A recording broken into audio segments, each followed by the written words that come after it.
As Joel said last week, he gave a sermon about kind of beginning your faith and coming to God, and he gave a story of a physical remodel that they've been going through their house. And mine's going to be a little different. It's not going to be about a remodel of a house. I've been through a couple of those.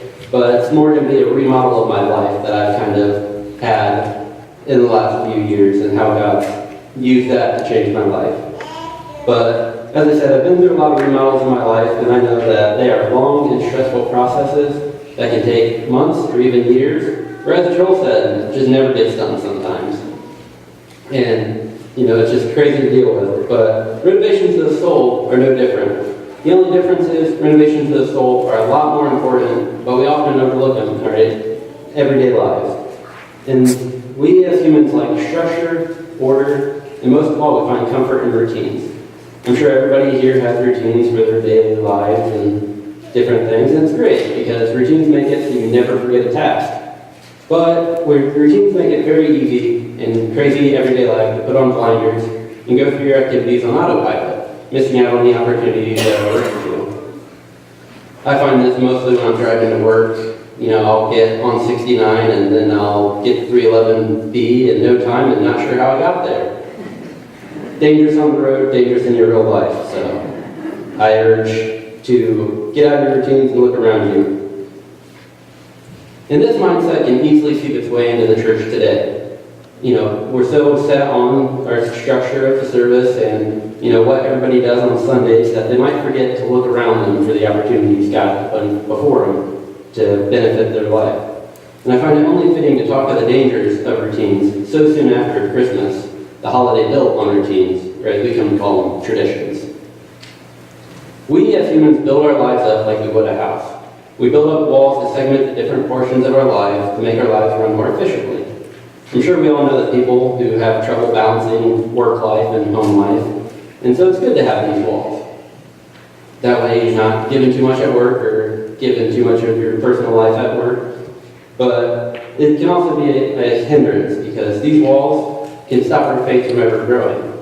We put our faith in a small little room sometimes.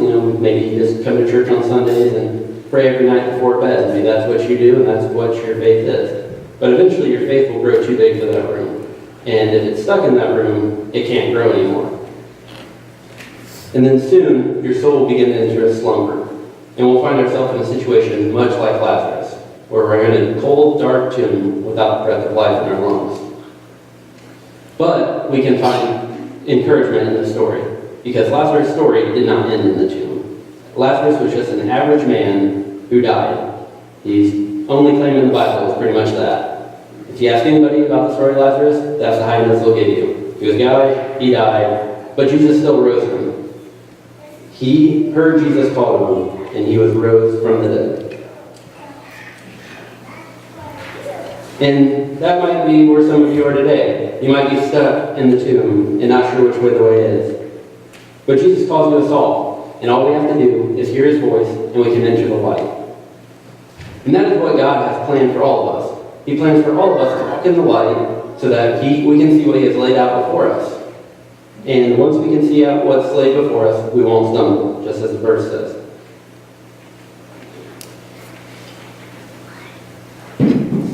And we find that in verse John 11, 9 to 10, which was in our scripture reading, where Jesus says, "Are there not 12 hours of daylight? Anyone who walks in daytime will not stumble, for they see by the world's light.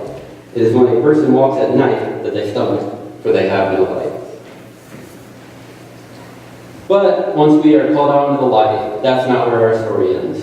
That's where Lazarus kind of ends, but ours, God calls us to go a step farther.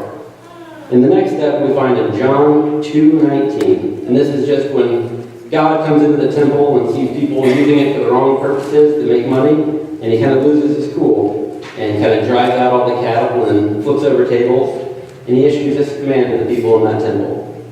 He said, "Destroy this temple, and I will raise it again in 3 days."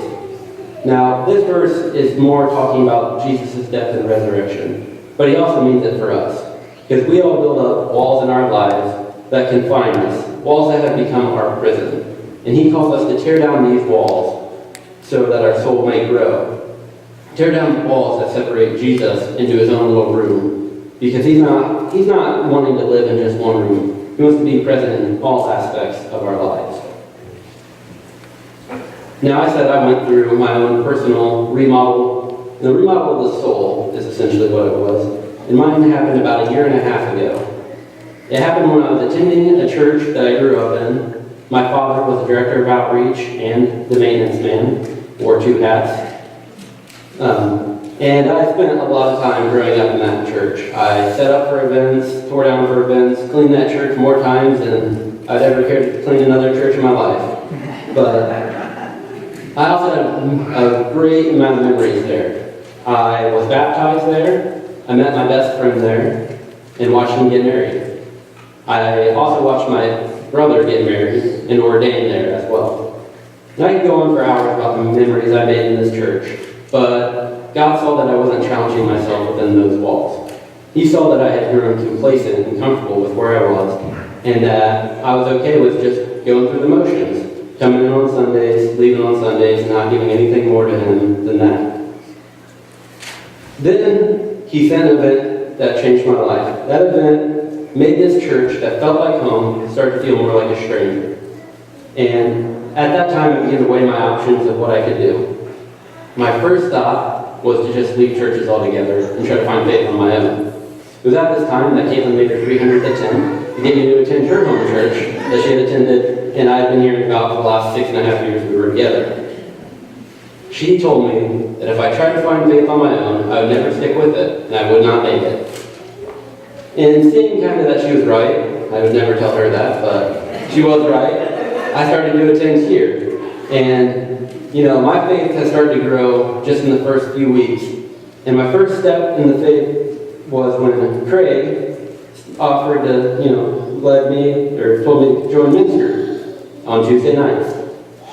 And it was a simple group. We met here at the church, and, I was going to drag my feet because, as I said, I was used to churches taking up, an hour or 2 on Sundays in my week, and that was what worked for me, and that's what I was happy with. But I decided something in me said to give it a try. So I attended men's group for the first time, and I enjoyed it so much. It was a great group of guys, and helped me delve deeper in the Word and get a further understanding, because, there's a diverse group. We had ages from me being the youngest of 20 and some, and the oldest, I'm not really sure, 70, Andy. He's not here, older than me, so we'll just go with that. And it helps me, it helped me gain more of my faith and understanding of the Bible, and helped me gain more insight, and, gave me a better understanding of other people's views. It was not long after that Joel thought I needed another challenge, so just about where he's at today, he asked me if I wanted to help out with games on youth group on Sunday nights. It was a job I did all right. I left it up to the kids who mainly played dodgeball, but it was great because, I was going to drag my feet on that one as well, because, I was already doing church on Sunday nights and Tuesday nights, and, I had to make a decision of how much time I was willing to give up. And that was a crazy decision for me to make. But it was great. I loved helping out the youth. It gave me an opportunity to mentor a little bit to the younger kids, whether they listen or not, I don't know. James Megan? Nothing? Got it. All right. I try my best to mentor them. And then, ever since then, I've been given more tasks to further my faith. I helped out with crafts at VBS. That was something new. As long as you guys don't have that response for the rest of my sermon, we'll be all right. But I helped out with the crafts at VBS, and that was great. It gave me a chance to meet with younger kids, younger than the youth group, so progressively getting younger and dealing with different groups. And then I was also asked to help lead lessons on Sunday nights at youth group. Mainly just kind of get questions from Joel and help facilitate conversations. Pretty much what I did at men's group as well. And then I got another opportunity. This past fall, I was asked to lead a men's group at my home church, which is here. To lead men's group, which my role didn't really change too much. I mainly just kind of read the questions and played the video, and it was at my home. So that was just a few changes, but it was another great step in my faith. And at that time, I thought God was done challenging me for a while. I figured he thought that was enough in a year and a half and just kind of let me coast in for a while, get comfortable with what I was doing. But I was wrong, and that's why I'm up here before you today preaching. I was always like Chad and Joel, where I never thought I would stand on the stage and preach to people, mainly because I didn't think I had the personality for it. Some people have it, some people don't. But here I am today, and not really sure what God has planned for me next. But I do know that so far it's been great, so I'm going to keep trusting Him. But I did learn 3 very important lessons from my transition from a dead faith to an active faith. The first lesson was the lesson that Caitlin told me when I left my home, my old church. We can't make it on our own. We need churches to back us up. We need other Christians, because life gets hard and we'll never make it on our own if we try. This is the lesson best taught to us in Ecclesiastes 4:12. Though one may be overpowered, 2 can defend themselves. A cord of 3 strands is not easily broken. This verse tells us the importance of having a buddy system, essentially. Because I know life will knock you down, and it'll sometimes be easy to quit. But if you have other people in your corner just motivating you and keeping you going, it's harder to give up, because then you have to justify to them why you're quitting. God never meant for us to practice our faith on our own. That's why He made the church, that's why we have other Christians, and that's why we have other people in our lives. The second lesson I learned was that if you're reliable with the small challenges God sends your way, He will continue to bless you with more opportunities to grow in your faith. Ever since I started attending here, like I said, I thought God had enough for me in a year and a half, but every time I get comfortable and consistent with what God's given me, He blesses me with another opportunity to grow. It's been one thing after another. I think I get like 3 months of just nothing new before something else is added. That's an average. Might be more like 2 weeks, I don't know. And this is the verse taught to us on Luke 16:10, where God says, the Bible says, whoever can be trusted with very little can also be trusted with much. And whoever is dishonest with very little will be dishonest with much. So, just God builds up the foundation. He starts off with something as simple as, I started to attend church here. I came every Sunday. I missed maybe 3 since I've been here. And I never did that. In my old church, I'd miss Sundays pretty regularly. But, He builds the foundation. He starts off small. He doesn't just, send me coming here for the first time and God put in my way to preach right away. That'd be a big jump and be a little hard for me to transition from that. But every time you're consistent with the small things He gives you, He'll just keep on adding. He builds a firm foundation, just like a house, and then He'll build up from there. The last lesson I learned, and it's probably the most important lesson that I could have learned from this, was whatever God destroys, He'll build it better than it was. And this is hard for us to see in our lives. We see opportunities that go away or changes in our lives that we don't really want or care for, but they always end up for the best. When I left my old church, I didn't really expect something great to come from it. There's a lot of times that you leave a church and that's where you're comfortable and no other churches feel like home. But I found a new place and I made the most of it, and God helped me find what He truly had planned for me. And as long as you're willing to step out in faith and trust God, He will help you find opportunities to further your faith and make your life more fulfilling.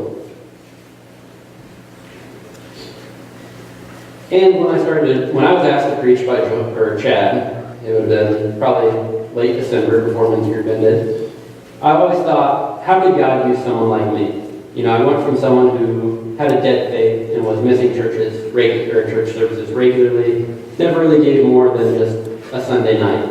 How could He use me to preach to His people?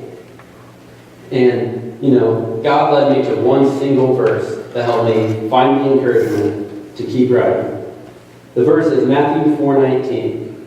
Come follow me, Jesus said, and I will send you out to fish for people. Now this isn't a challenge. God isn't saying, you guys should follow me and I will send you out to fish for people. It is a promise made by the only man who can make such a promise. He says, come follow me and I will show you the way. It was a simple promise made to simple fishermen. These are not people of faith. They were not, preachers, pastors. They were fishermen. He called them to leave everything they had ever known and follow a man they knew nothing about, which today we would all see that as a huge inconvenience. I mean, I think if God came to one of us and said, leave your job and follow me, and I'll show you the way. I mean, that's kind of a leap of faith that a lot of us would not be super comfortable with. I mean, it's kind of super uncomfortable for me to be up here preaching, and that's just, I don't even have to leave my job. I'm still working and doing this. And seeing how it goes, I'll probably still be working and maybe doing this occasionally. But let's look at their life. I mean, it was inconvenience, but had they not made the right decision, they would have kept being fishermen, which would have been great. It would have been a comfortable life. But who would remember their names 100 years later? Where would their souls be at today had they never made that the right choice? They would have had a comfortable life, but how fulfilling would it have been? They would have kept going on day in, day out fishing, which to me does not seem like a great life. Steve might like it more than I would, but, you know, it was their life that they knew. But now they followed God, and their life was way better for it. I mean, sometimes in the Bible, you read some of the stories and you think their life may have been better fishing, but, you know, in the end, it was what was best for them. And that's what God does. He uses challenges to awaken our faith. Because as I said, when we go through our daily activities with our routines, we can go on autopilot, and we might miss the opportunities to grow and strengthen our faith. And then something like Joel asking you if you want to help out, or asking to go to men's group, or something like that, can just awaken your faith. I know right now we're on different phases of our renovation. Maybe you're still stuck in your tomb and you don't know the way out. Maybe you're in the light but not sure which walls are keeping you from the faith you're supposed to be living. Or maybe yet you're destroying the walls and you're in the middle of letting God rebuild them. No matter where you are, know that we attend a church of people willing to help you reach your potential. Our church is great because it helps challenge you to be better than you are and always believes in you. I mean, I know when I was, been announced that I was going to do preaching in the service, many people came up to me and said, I know you'll do great. They didn't know I'd do great. They just kind of assumed and believed in me. I could have bombed. But they believed in me, and we'll see if that belief was well placed at the end of this. When I started to attend here, I talked with Chad and Joel a lot because, they're close to my age. And, we hung out, and they always had a belief that this church was on the edge of something great. They said they never knew what it was, but the church was on the edge of something great. And I can say this church has already done something great in my life. I've learned more in the last year and a half at this church than I did in the first 20 years of my life. And it's not because this church had more opportunities to grow. I mean, the last church I went to had youth groups, had, I think they had Bible studies on nights, I don't know. I never attended. But they had opportunities to grow. The main difference was this church, as I said, believes in you and willing to challenge you. We have pastors, we have people willing to say, where you are is great, we're glad you're there, but you can always go farther. That's why our second step is what? Walk, right? Can't walk and stand still at the same time. Physically impossible. Unless you have a Fitbit. Because a lady at work had a Fitbit and she was somehow walked a mile at a pace that was stationary. Don't know how that works. Apparently she just rode the rotation of the earth for a mile. If I do that, if that's possible, I go a few miles at that pace. Sorry about that. And I've found that God is always willing to help you reach your full potential. Doesn't matter if you believe you deserve it or not. God doesn't ask you if you feel like you deserve it. That's the power of grace. He helps us all out and helps us reach the goals that we set for ourselves and even goals that might not be recognized of us yet. So if you're looking for the right words to ask God for help at the end of today, I find these simple words might be the best, or maybe you have words that work better for you. But just say, God, give me the strength to tear down my walls and give you the faith to allow you to rebuild them. Because only when we're willing to look outside our comfort zone can we find the little interruptions that will awaken our faith. If you keep going through your daily routines, with your daily lives, with your routines, you will still have your blinders and you'll always continue to be right where you are. When I was in high school, I attended a church camp every year called CIY. It was a great camp, and they always played one song that really got the place going. It was more of an upbeat song, and it was called Markle Life. And there's this line in that song that's helped, make me feel more motivated ever since I've been looking at these opportunities to grow in my faith. The song goes, "I once was fatherless, a stranger with no hope. Your kindness awakened me from my sleep. Your love, it beckons deeply, a call to come and die. By grace now I will come and take this life, take your life." And this is what God has planned for us. As the song says, His kindness awakened us. We were dead like Lazarus. We had no light in our life. We were in our tomb. But God awakened us. Not because He needed to, not because He felt obligated to, but because He loved us. And He continues to love us today and give us opportunities to grow. And we just need to be able to be willing to leave what is comfortable for us, whether that's your routines or, maybe you just sit in a new place at church and meet someone else. I don't know. Just something little, find the comfort or leave comfort to find challenges. Because in your faith, comfort can lead to complacency. And I can tell you firsthand, complacency can be the worst hindrance to your faith. Because don't let your comfort become your tomb. Because I would rather live one day of challenges in the light than 100 years of comfort in a tomb. And great things come to those who step out on faith. You look at the Bible, and there's many people who step out on faith and trust God, and their lives are transformed. And these are not anything special. There's nobody in the Bible who was born special besides Jesus. No one that, was predestined to do anything amazing. The only difference was these people, like Lazarus, heard Jesus' call, and they answered it. They saw the challenges set before them, and they were not okay with just looking the other way and going about their daily routine. They took the challenges head on, whether that was, just following somebody you didn't know, you got John the Baptist lived alone for a while, imprisonment, all that. They just had challenges that they faced, and they were better because of it. And I hope that the words God has spoken through me help encourage you to find the own challenges in your life. Because that is really the best thing we can do, is just find the challenges to keep growing. I always think of the words of the Bible from James, where he says, "Some may say they have faith, but I have deeds. Show me your faith without your deeds, and I will show you my faith through my deeds."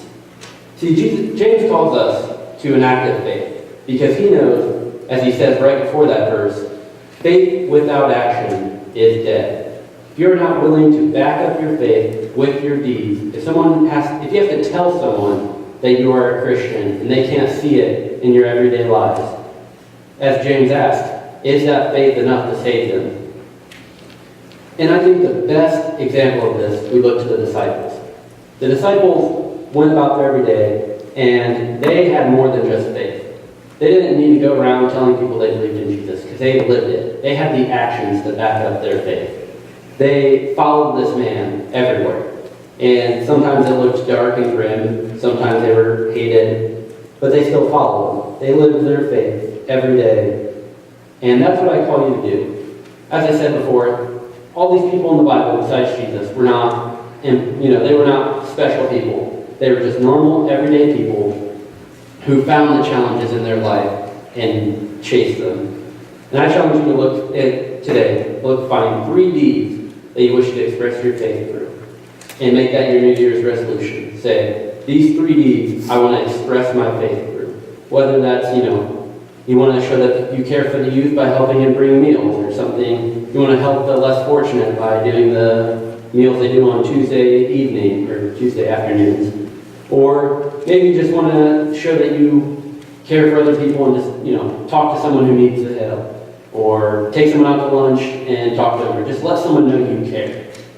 These challenges can range. And like I said, God builds a firm foundation. So if you feel like you're not quite there to just jump in and, try to lead a group or preach, start off small.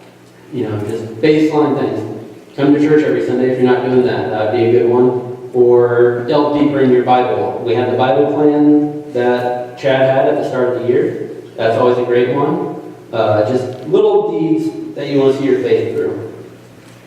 And just don't let your faith die from a lack of action, a lack of good deeds, because it will. If you keep going on just doing the same things that you've been doing for years and years, your faith will slowly go. It's kind of like when you start a new job, you're real good at catching every mistake because you're focused and on them. But then as you go on through your job, more mistakes, you just kind of used to doing it, so you go through it as fast as you can. You're less intentional about what you're doing.